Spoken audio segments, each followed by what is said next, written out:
Shalom, selamat pagi saudaraku yang dikasihi oleh Tuhan. Pagi ini kita kembali bersama-sama merenungkan firman Tuhan dengan judul penghukuman akhir atas dosa dan kecemaran.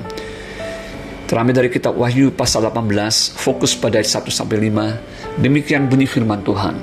Kemudian daripada itu aku melihat seorang malaikat lain turun dari surga. Ia mempunyai kekuasaan besar dan bumi menjadi terang oleh kemuliaannya.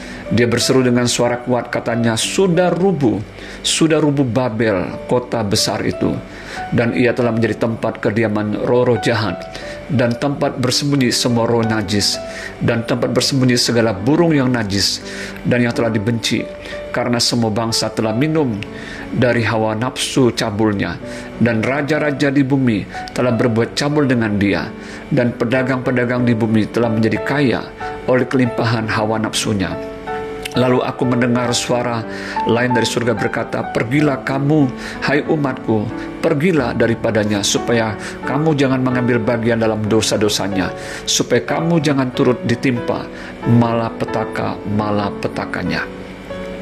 Saudara, waktu kita mendengar kata Babel, kita pasti ingat peristiwa tentang Menara Babel dalam Kejadian 11. Bagaimana orang-orang yang dengan sombong hendak mencari nama dan hendak membangun menara yang puncaknya sampai ke langit. Namun Tuhan pada akhirnya tidak berkenan atas hal tersebut, sehingga mereka dikacau balaukan dan terserak ke seluruh bumi. Kita juga ingat tentang kerajaan Babilonia yang hebat dan kuat. Disitulah umat Allah diizinkan mengalami pembuangan selama 70 tahun. Namun pada akhirnya kerajaan Babel mengalami kehancuran. Tentang Babel di dalam kitab Wahyu, ada beberapa penafsir mengatakan hal itu merujuk kepada kekaisaran Romawi.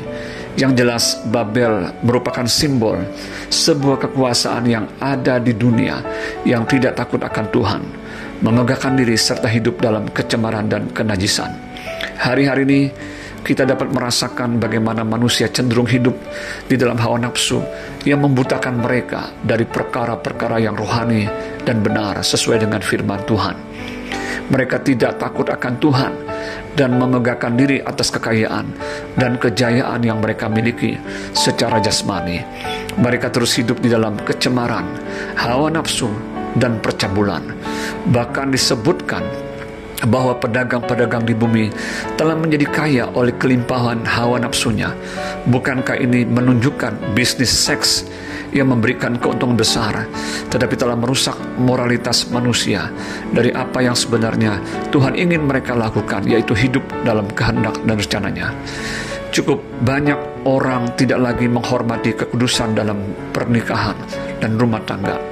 Bahkan manusia menyangkal kehendak Allah dalam kodratnya menjadikan laki-laki dan perempuan untuk mereka bersatu di dalam pernikahan yang kudus. Dengan alasan hak asasi, manusia mau hidup sesuai dengan selera dan hawa nafsunya. Mereka melegalkan pernikahan sejenis. Dosa Babel ini sama dengan dosa Sodom Gomora yang akhirnya dihukum Tuhan dengan api dan melerang dari langit.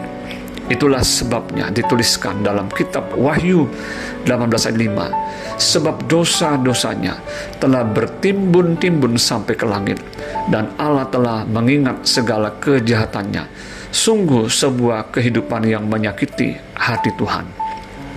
Sebagai orang percaya yang ada di penghujung akhir zaman ini, marilah kita berjaga-jaga dan berdoa agar jangan sampai kita terseret di dalam dosa, kecemaran, kenajisan, dan hawa nafsu dunia yang pada akhirnya akan mendapatkan murka dari Tuhan. Babel pasti akan mengalami keruntuhan dan kehancuran. Babel akan dibinasakan di dalam kecemaran dan dosanya. Kekayaan dan kejayaan manusia di dalam kesombongan dan kemuliaannya akan berakhir dengan ratap tangis dan kebinasaan. Apa yang mereka bangun dan capai di dalam hidupnya pada akhirnya menjadi sia-sia jika manusia tidak hormat dan takut akan Tuhan. Kita yang telah dipanggil Tuhan, yang sudah keluar dari kehidupan yang lama, yang penuh dengan kegelapan kepada terangnya yang ajaib, teruslah hidup di dalam kekudusan dan kebenaran. Tuhan Yesus memberkati. Shalom.